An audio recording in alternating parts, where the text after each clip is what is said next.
Welcome to all of you on Focal Movie.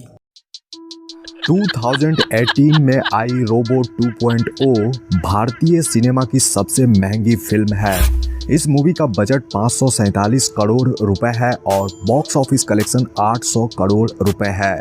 अब जब इतनी बड़ी फिल्म है तो इसका बिहाइंड द सीन तो माइंड ब्लोइंग होना लाजमी है। रोबो 2.0 का पहला सीन है यह, जब लोगों के हाथ से मोबाइल फोन उड़ने लगते हैं तो उसमें कई सारे शहर और सड़कों को भी दिखाया जाता है। एक्चुअली यह जो लोकेशन है वह EVP फिल्म सिटी का है। यह लोकेशन बेंगलुरु के नेशनल हाईवे के साइड में पड़ता है जो संतोषा नगर में है। इस फिल्म सिटी के अंदर मूवी का मैक्सिमम पार्ट शूट हुआ है। यही मोबाइल स्टोर दिखाए गए हैं और इसी जगह ट्रक वाला शूटिंग भी हुआ है और इस फिल्म सिटी में ही तोड़फोड़ और कई सारे एक्शन सीक्वेंस भी शूट हुए हैं।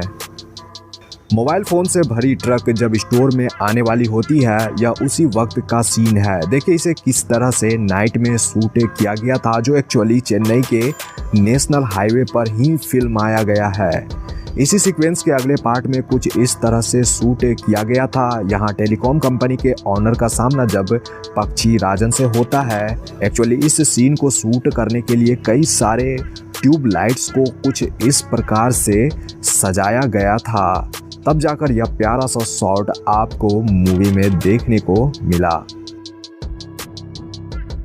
इस सीन में वसीकरण और एमी जैक्सन यानी नीला को फिल्म में इंट्रोड्यूस कराया जाता है। यहाँ उनसे मिलने एक्सेल यूनिवर्सिटी के स्टूडेंट आए हुए होते हैं। उनकी मीटिंग होती है जिसमें से एक स्टूडेंट एमी जैक्सन पर कायल हो जाता है। देखिए यहाँ किस तरह से रजनीकांत सर अपने शॉट को देख रहे हैं।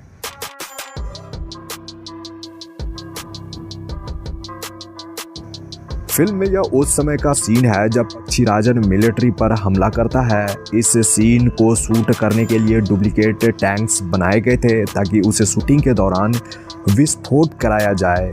बिल्कुल ऐसा ही हुआ क्योंकि यहाँ इस शूटिंग के लिए 2 विस्फोट कराए गए थे, टैंकों की और एक कार की, जो बिल्कुल रियल थे।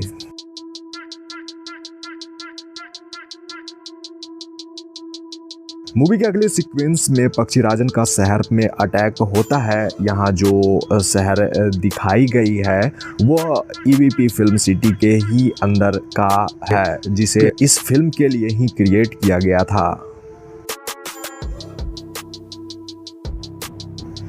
एंड बाकी बिल्डिंग्स में जितनी भी तोड़फोड़ हुई, जो सीन है उसे VFX स्टूडियो में तैयार किया गया था। साथ ही चिट्टी द्वारा किए गए कुछ एक्शन सीक्वेंस 3D मॉडलिंग से भी क्रिएट किए गए हैं। द फ्लोर नामक एक हॉलीवुड कंपनी ने इस मूवी के लिए विजुअल वर्क किया है। इस पूरी फिल्म के लिए उनके 1000 VFX आर्टिस्ट की टीम थी। इस दौरान उन्होंने 1360 विजुअल शॉट्स तैयार किए थे। That's amazing.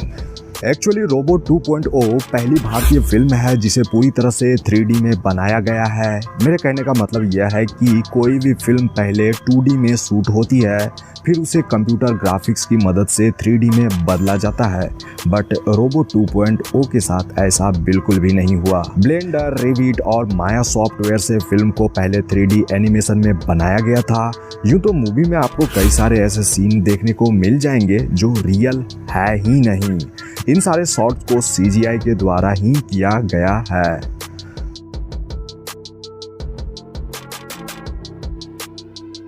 आप जो इस शख्स को यहाँ देख रहे हो वह नीरव शाह है। वह भारतीय फिल्म इंडस्ट्री के सबसे फेमस सिनेमेटोग्राफर हैं। उन्होंने धूम 2, वालीमय और टाइगर सीरीज के लिए भी सिनेमेटोग्राफी करी है। उन्होंने क्रिस्टोफर नोलन की टेनेट की मुंबई वाली शूटिंग को भी सिनेमेटोग्राफी करी थी।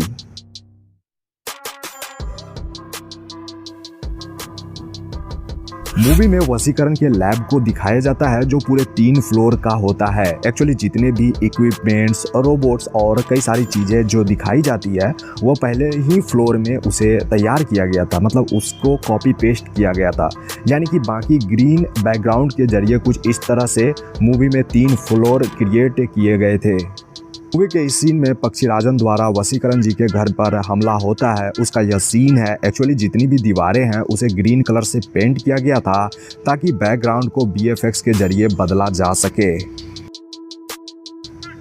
और फिर पक्षीराजन का चिट्टी से आमना सामना होता है, लेकिन यहाँ चिट्टी हार जाता है, जिसके बाद पक्षीराजन का असली रूप हमें मूवी में देखने को मिलता है, यानी पंख वाला।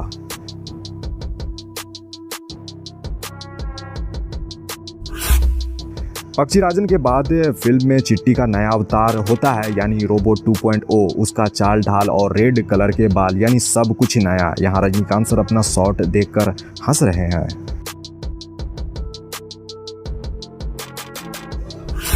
रोबोट 2.0 अपने साथ बाकी रोबोट को पक्षीराजन के खिलाफ खड़ा करता है। यहाँ उसी का BTS है, जब वह दूसरे रोबोट से बात करते हुए नजर आए थे। एक्चुअली इस सीन को दो क्रू मेंबर्स को आप ग्रीन कलर के सूट में देख रहे हो, जो निर्देशन के अनुसार रोबोट का हाथ पकड़कर हिला रहे हैं। बाकी फाइनल आउटपुट में वह नहीं दिखेंगे।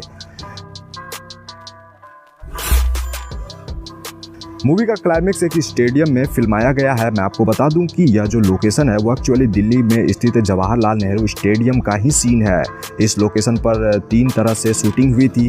पहली शूटिंग में स्टेडियम भरी हुई थी, जिसे बाहरी लोगों से भरा गया था ताकि कुछ पार्ट की शूटिंग हो सके। उसके बाद जितने भी लोग स्टेडियम में थे वो सारे क्रू मेंबर्स और कलाकार ही थे। जब पक्षीराजन के पास रोबोट 2.0 आता है तभी का यह सीन है। एक्चुअली वह एक ऑक्टोपस कैमरे को पकड़कर बीच फील्ड तक पहुंचता है, वहीं उसके पीछे कैमरामैन भी इस तरह से आता दिखेगा। पक्षीराजन के पंख उगने और गायब होने की शूटिंग को एक स्टूडियो में ही शूट कर लिया गया था, जिसके बाद उसे जो ट्रांजिशन इफेक्ट के जरिए रिप्लेस और ऐड किया जाता था। वैसे तो मूवी का maximum scene Jawaharlal Nehru stadium Delhi में ही हो गया था। बाकी जितने भी तोड़फोड़ आपने देखा था उसके लिए एक अलग सा स्टेडियम जैसा सेट तैयार किया गया था। बाकी की शूटिंग वहीं पर हुई थी।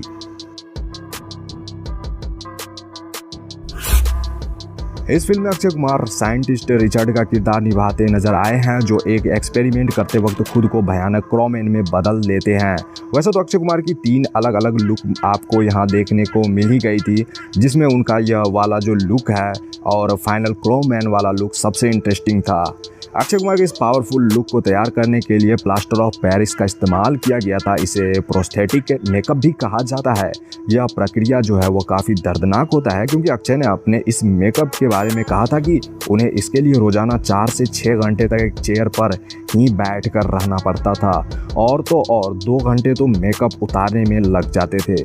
यह प्रोसीजर पूरे 40 दिनों तक चलता रहा। एंड प्रोस्थेटिक मेकअप के बाद आपको एक बात बता दूं कि भूखे पेट ही शूटिंग करना होता है। एक्चुअली यह एक प्रकार का ऐसा मेकअप होता है कि जिसके लिए आपको ऐसा करना पड़ेगा, यानी कि केवल आप लिक्विड डाइट ही ले सकते हो। फिल्म मेकर्स ने जमकर पैसे बहाए हैं, क्योंकि केवल अक्षय कुमार के मेकअप में ही उन्होंने 4 करोड़ रुपए खर्च कर दिए थे। That's awesome. Lyca production house ने पैसे खर्च करने में कमी नहीं छोड़ी है, क्योंकि एक तरफ सुपरस्टार रजनीकांत और अक्षय कुमार हैं, तो वहीं फिल्म के डायरेक्टर एस शंकर हैं, जिन्होंने इससे पहले आई जैसी ब्लॉकबस्टर मूवी दे चुके हैं। एमी जैक्सन ने मूवी में नीला का किरदार निभाया है, जो एक रोबोट रहती है। मैं आपको बता दूं कि उनका डायरेक्टर साहब के साथ दूसरी फिल्म है, जबकि पहली फिल्म विक्रम के साथ थी आई, यानी आई मूवी, जिसमें एमी जैक्सन और विक्रम थे, जो ब्लॉकबस्टर रही थी।